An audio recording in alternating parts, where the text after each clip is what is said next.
অনেক সময় দেখা যায় আমাদের কাছে কিছু ভাই বেরাদার বিভিন্ন কৌশলে আমাদের ফেসবুক আইডির পাসওয়ার্ড এবং ফেসবুক আইডি জেনে যায়। আবার কিছু হ্যাকার রয়েছে যারা বিভিন্ন লিঙ্ক পাঠিয়ে আমাদের ফেসবুক আইডির পাসওয়ার্ড এবং ফেসবুক আইডির নাম জেনে যায়।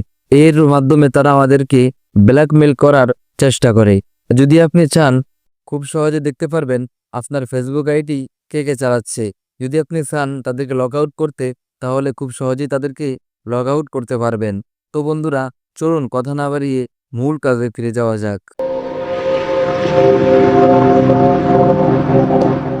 শুরুতে আপনি চলে আসবেন আপনার ফোনে থাকা ফেসবুক অ্যাপসের ভিতরে। ফেসবুক অ্যাপসের ভিতরে আসার পর আপনি থ্রি ডটে ক্লিক করবেন। ক্লিক করার পরে আপনি সেটিংসে ক্লিক করবেন।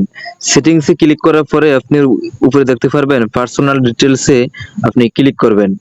ক্লিক করার পরে আপনার সামনে এইরকম একটা ডায়লগ বক্স ওপেন হবে। তখন আপনি নিচে দেখতে পারবেন পাসওয়ার্ড অ্যান্ড সিকিউরিটি, এটার উপর আপনি ক্লিক করবেন।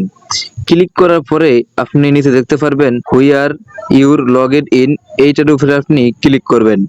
ক্লিক করার পরে আপনার ফেসবুক প্রোফাইলের উপরে আপনি ক্লিক করবেন। ক্লিক করার পরে আপনি এখানে দেখতে পারবেন যে কোন ফোনে আপনার ফেসবুক আইডিটি লগ ইন করা আছে। যদি লগ ইন করা থাকে তাহলে আপনি এখানে ক্লিক করে খুব সহজেই লগ আউট করে নিতে পারবেন। ধন্যবাদ বন্ধুরা, আজকে এই পর্যন্তই।